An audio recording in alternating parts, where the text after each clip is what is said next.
안녕하십니까, 안명옥입니다. 전편에 이어 한국 최초의 의사이자 여성이신 김점동 선생님에 대해 본격적으로 소개하겠습니다. 김점동 스님이 의사가 되고 의사로 활동하는 데에는 로제타 월 선생님과의 만남이 아주 중요한 인연이었고, 또한 우리나라의 근대 여성 교육의 시작을 말씀드리지 않을 수가 없습니다.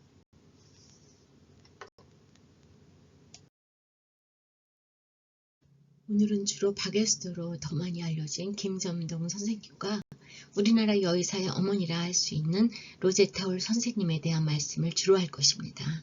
앞으로 근대의학 초창기에 우리의 생명을 살리기 위해 헌신하신 벽안의 여의사 선생님들을 비롯 초창기 한국의 여의사 선생님들의 활약을 기회되는 대로 한 편 한 편 소개해 드릴 것입니다. 오늘은 그 시작인 김점동 선생님 그리고 로제타 월 선생님을 간략히 소개합니다. 이제 본격적으로 두 분의 이야기를 시작합니다.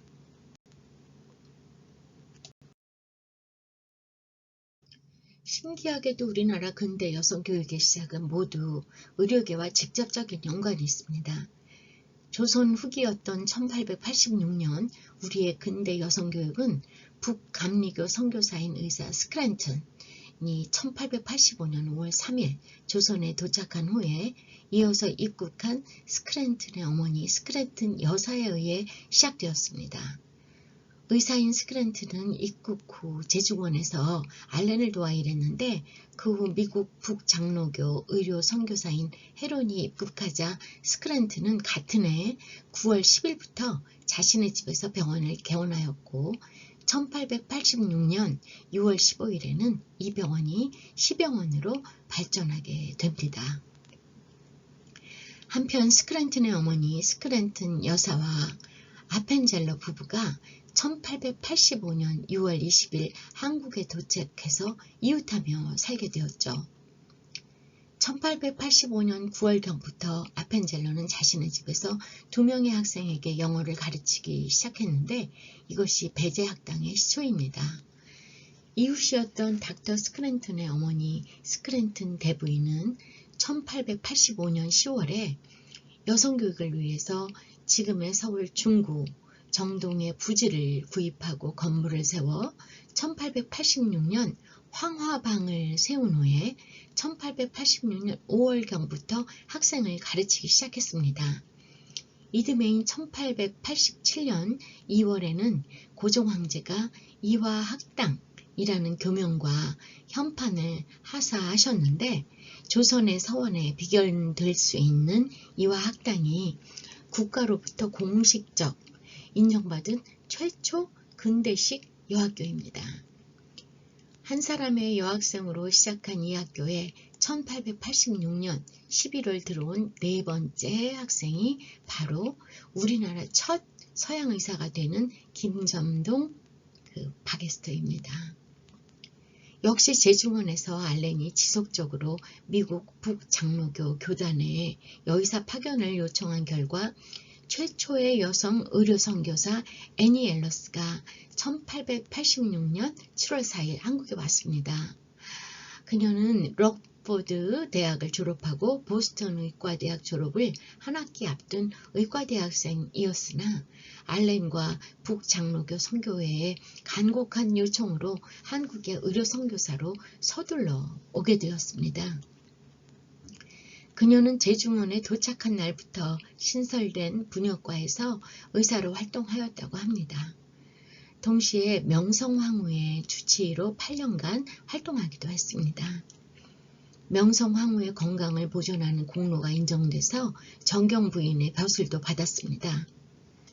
1887년 7월 선교사인 벙커와 결혼하기 직전인 6월 5살 난 여아를 집에 직접 데려다가 글을 가르친 것을 시작으로 1888년 3월 12일 자신의 집에서 15세의 학생 2명으로 정동여학당이라는 현판을 내걸고 여학교 당장은 교장인데요. 당장으로 일했습니다. 공식적으로 한국 선교부에 등록된 서울 선교지부의 여학교였습니다. 후에 정신여학교로 발전하였죠. 애니엘러스는 매일 직접 학생들을 가르쳤다고 하는데 의료사역을 후임인 릴리어스 오튼에게 인계하고 나서는 여학교 운영에 거의 모든 시간을 쏟으며 보냈다고 합니다. 애니엘러스는 YWCA 창설에도 결정적 역할을 했습니다. 1886년에 의사 스크랜튼의 어머니인 스크랜튼 대부인이 설립한 이화학당과 1887년 애니엘러스 의료선교사가 설립한 정동여학당은 이렇게 시작되었습니다. 우리나라의 여성교육의 시작은 이렇듯 의료선교와 함께 시작된 역사를 가지고 있습니다. 그 후 내외법에 의해 자신의 능력을 개발하지 못하고 활동 범위가 가정 내에 한정되어 있던 여성들이 근대 교육의 혜택을 받아 전문직에도 진출하며 밖으로 활동 영역을 넓히는 계기가 되었습니다. 가부장적 굴레에 얽매여 있던 여성들에게 주체의식을 심어주고 여성 지위를 높이는 사회적 변화를 서서히 일으키게 되었습니다.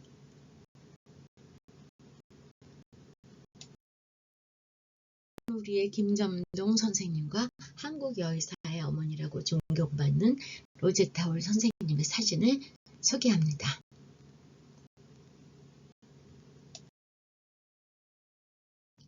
이 슬라이드에는 김점동 선생님의 모습이 담겨 있는데요. 첫 번째 사진은 1893년경으로 추정하는데 1886년 9살 때 네 번째 학생으로 유아학당에 들어간 김점동의 16세경으로 추정되는 사진으로 보구여관에서 로제타 홀을 도우며 일하던 시기죠. 두 번째 사진은 미국 유학 시절 귀국하기 전 의사가 된 해의 모습이고 세 번째 사진은 한국에서 1909년 미국 유학 후 귀국한 김점동, 하란사, 윤정원 축하연에서의 사진입니다. 계속 같은 사진이 많이 나오지만 제가 워낙 김점동 선생님에 대한 그 존경과 추모의 마음으로 계속 올리고 있습니다. 양해해 주시기 바랍니다.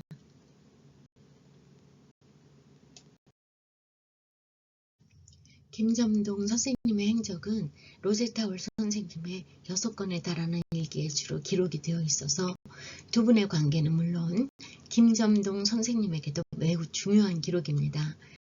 저도 이 기록의 책들을 소중히 소장하고 있습니다.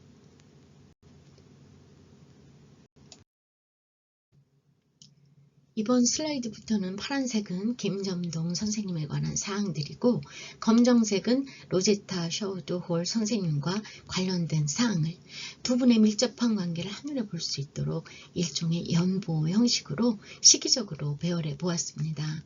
한 사건 한 사건에 기나긴 사연이 있지만 되도록 간략히 소개하려고 합니다.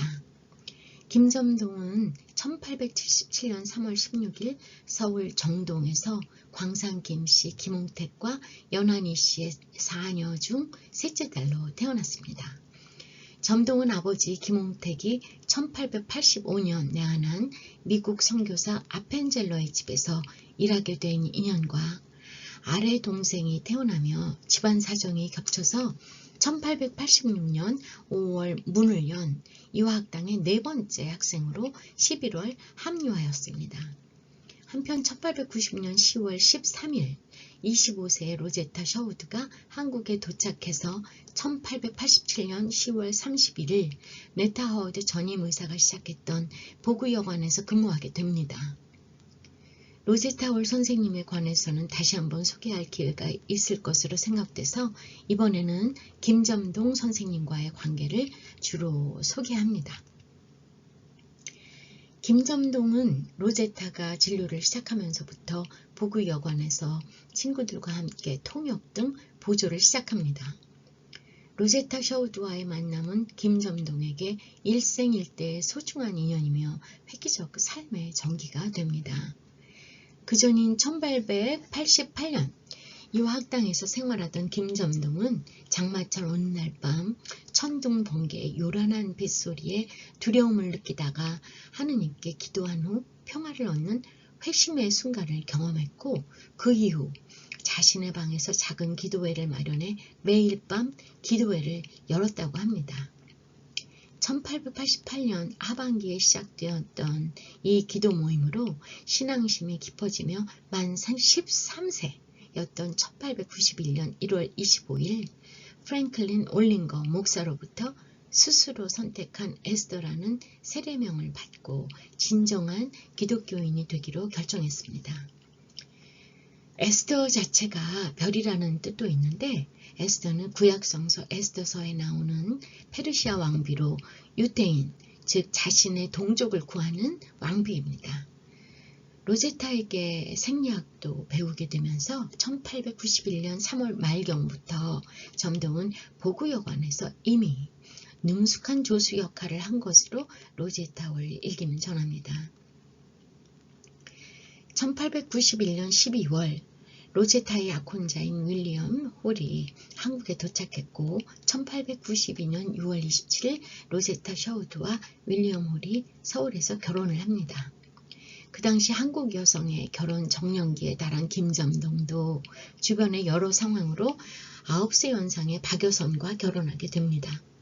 다음 슬라이드에서 점동의 결혼 이야기는 조금 더 자세히 하겠습니다. 평양 사역을 지정받은 이 윌리엄 홀이었으나 로제타는 임신을 하게 돼서 서울에 계속 있다가 1893년 11월 10일 아들 셔우드 홀을 출산하고 다음해 5월 로제타 홀과 김점동도 평양 사역에 합류하였습니다. 그런데 그 당시 복잡한 동학 농민 봉기와 평양 자체가 청일전쟁의 그 전쟁터였기 때문에 그 와중에서 평양에 한 달가량 있다가 다시 서울로 돌아왔고 김점동도 로제타와 함께 움직였는데 1894년 9월에 점동의 첫 아기가 조산 후 곧 사망하는 불행한 개인사를 맞이합니다. 이어서 11월 24일 청일전쟁의 희생자들을 돌보던 평양의 윌리엄 홀은 말라리아와 발진 티푸스에 연이어 감염되면서 로제타 홀의 지극정성의 간병에도 불구하고 이 세상을 하직하게 됩니다.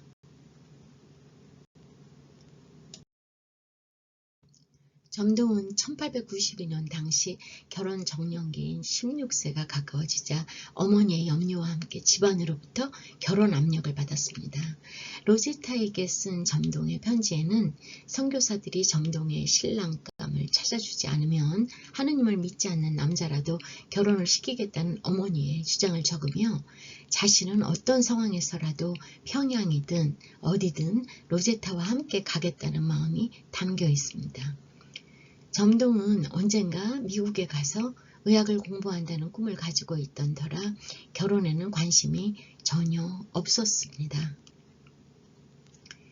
1893년이 되어 선교사들이 점동의 신랑감을 물색하던 중에 윌리엄 홀이 1892년 가을 평양으로 가면서 고용했던 마부로 자신의 영향에 따라 기독교 신자가 된 박여선을 추천했습니다.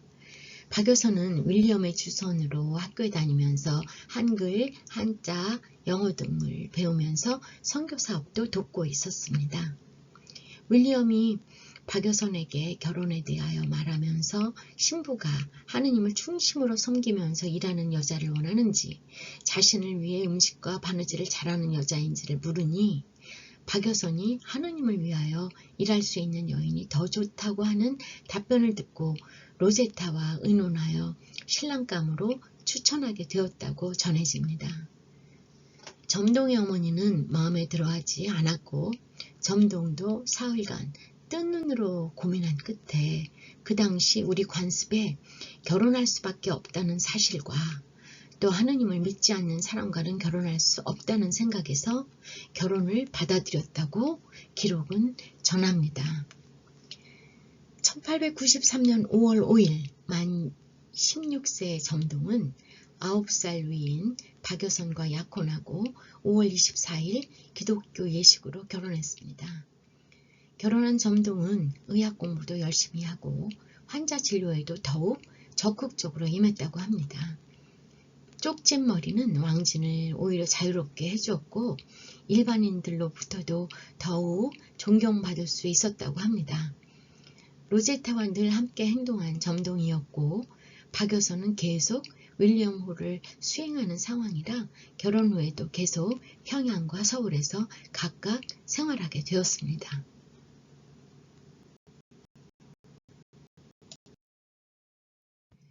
1894년 11월 24일 윌리엄 홀의 서거 후 바로 로제타 홀은 김점동 부부와 함께 미국행을 결심하고 12월 7일 한국을 떠나 1895년 1월 14일 미국에 도착하고 곧 1월 18일에 딸 이디스 홀을 출산합니다.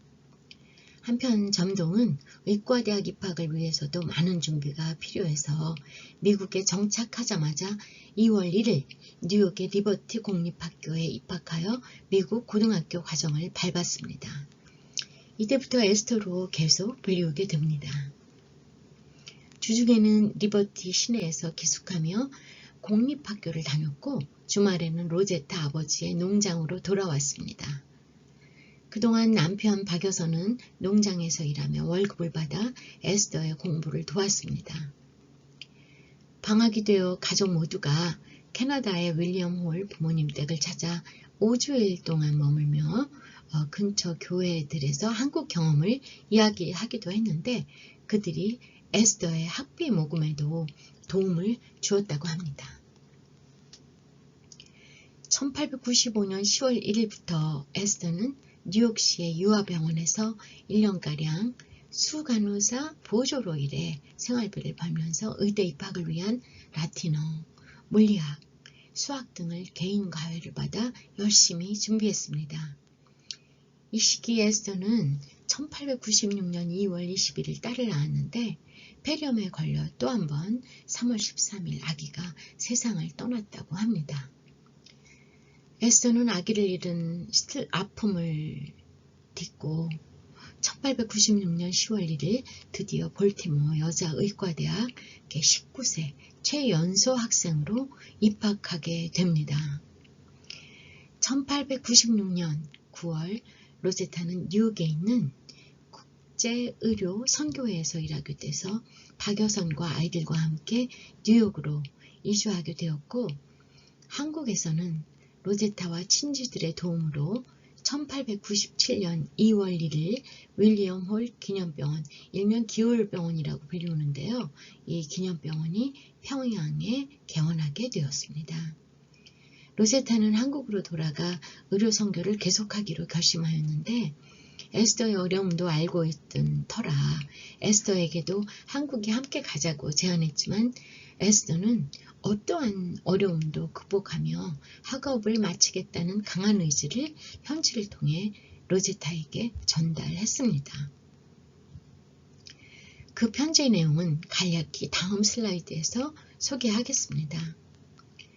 로제타는 아들 셔우드와 딸 이디스를 데리고 1897년 9월 6일 한국으로 다시 옵니다. 로제타는 1898년 5월 1일 평양으로 발령받아서 가족과 함께 모두 이주하는데 곧 딸 이디스가 이질로 5월 23일 사망하게 됩니다.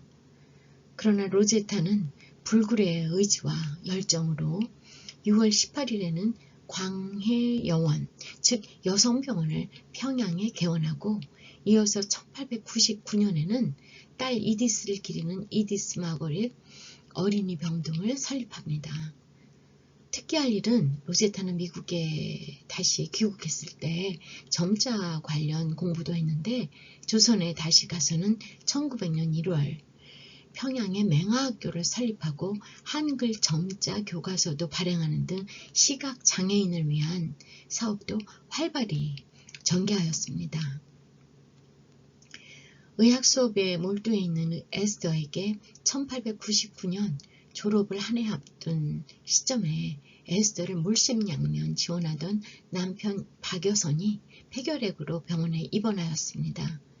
에스더는 독지가들의 도움도 있긴 하였지만 의학 공부를 하며 남편의 병원비와 생활비를 벌어야 했고 남편 병간호도 함께 해야 했습니다. 에스더의 치열한 노력에도 불구하고 남편 박여선은 에스더가 졸업시험을 얼마 남기지 않은 시점인 1900년 4월 28일 사망해서 볼티모어 로렌파크 공동묘지에 묻혔습니다. 결혼한 지만 7년이 안 된 시점이고 에스더 나이 23세였습니다. 남편을 잃은 슬픔 속에서도 졸업시험을 통과한 에스더에게 미국에서 의사로 활동할 기회가 주어졌지만 이를 거절하고 고국의 여성과 국민을 위해 생을 바치겠다는 생각으로 졸업과 함께 귀국했습니다. 김점동 박에스더는 1894년 12월 7일 서울을 떠난 후 6년간의 미국 생활을 마감하고 의사가 되어 미국 북감리교 여성 해외 선교회의 의료 선교사로 임명돼서 드디어 1900년 10월 귀국하였습니다.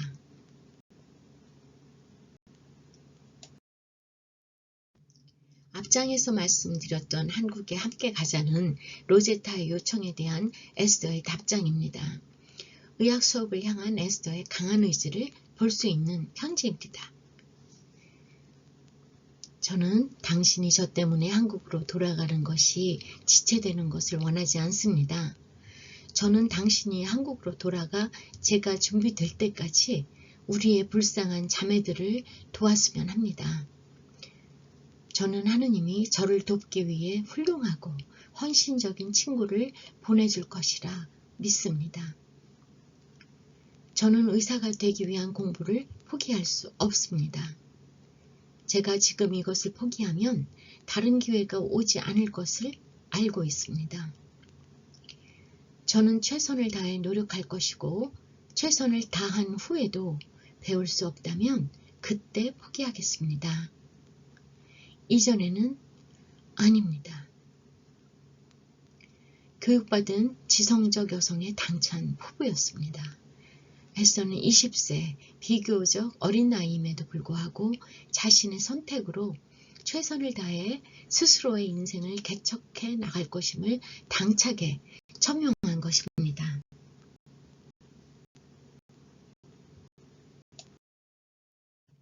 이 사진은 미국 시절의 김점동의 사진입니다. 왼쪽 사진은 로제타 올 가족과의 가족 사진이고 오른쪽 사진은 미국 체류 마지막 해의 사진입니다. 이 슬라이드들에 나오는 모든 사진 자료들은 이화 역사관의 자료들과 저의 개인 소장 자료들입니다.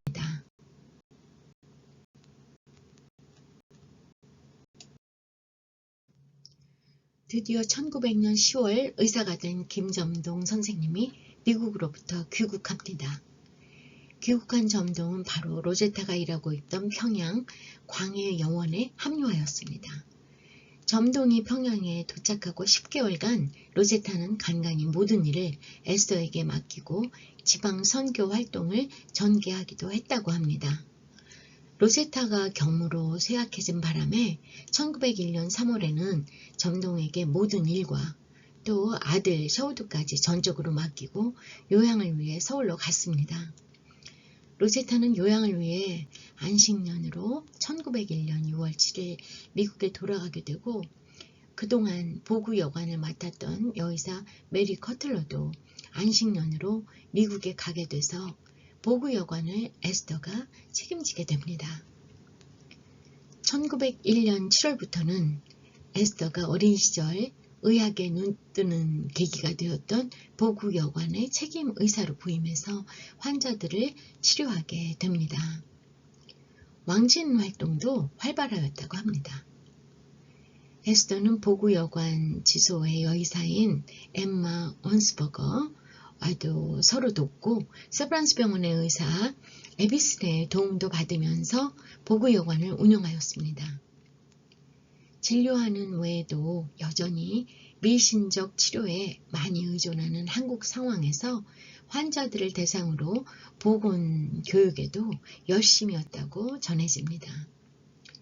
점동은 업무 시간은 물론 진료가 끝난 시간에도 진료를 마다하지 않았고 일요일까지도 치료에 임했으며 휴가 때마저도 매일 집으로 찾아오는 환자들을 치료했다고 합니다.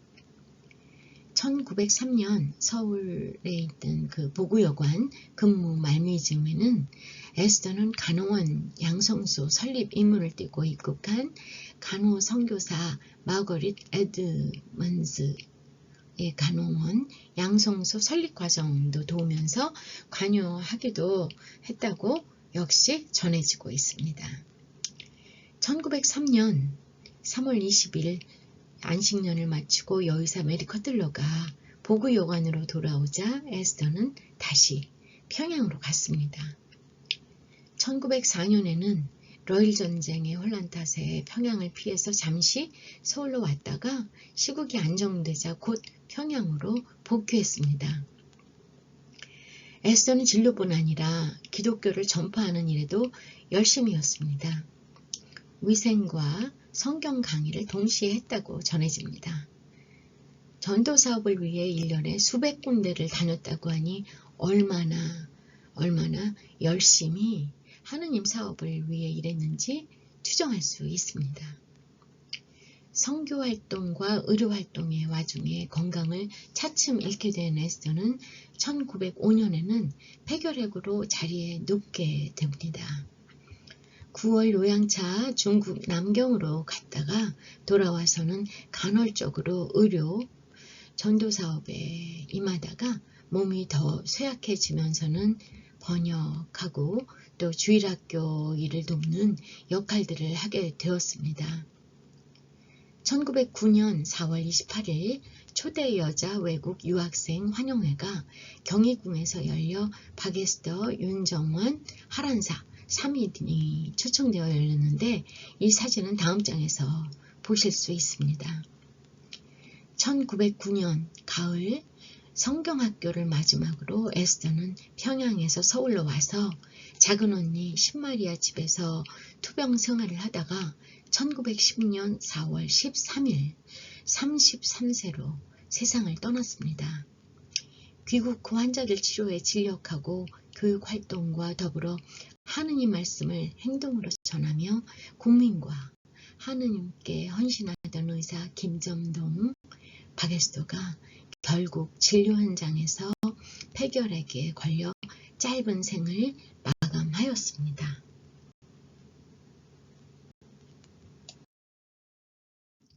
왼쪽 사진은 1987년 시병원에서 메타 하워드에 의해 시병원 내에서부터 시작된 여성 진료가 이화학당 내에 이동하여 최초의 여성 전용 병원으로 세워졌던 보구여관 사진이고요. 오른쪽 사진은 1909년 4월 28일 언더우드, 윤치호, 김필순 등의 발의로 외국에서 유학한 후 헌신적 사회활동을 하고 있는 박에스더, 윤정원, 하란사 3인이 초청돼서 초대 여자 외국 유학생 환영회가 열렸을 때 박에스더, 김점동 선생님의 사진입니다. 내외빈 700여 명이 참석한 환영회였다고 전해집니다. 일찍이 유학을 다녀와 신학문을 익히고 한국 의료 근대화에 이바지하고 있던 박에스더의 헌신적 활동이 국가적으로 인정을 받은 행사로 당시 서울 장안의 칭송의 대상이었답니다.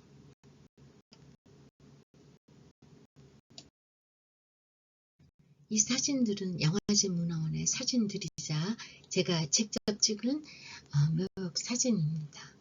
윌리엄 홀과 로제타 샤우드 홀 부부와 그 가족 사진들입니다.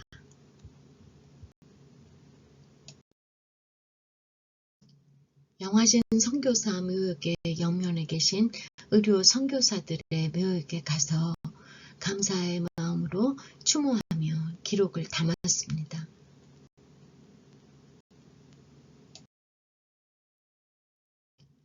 오늘은 여의사이자 1900년 미국에서 근대의학의 의사가 되어 귀국한 후 한국인 최초로 한국인의 생명을 돌본 의사 김점동, 박에스더 선생님을 살펴보았습니다. 다음번에는 김점동의 후예들이자 근대화 선구자들인 한국 여의사 초창기 시대의 여의사 선생님들을 간략히 정리하면서 당대의 의학교육의 전개를 살펴보겠습니다. 감사합니다.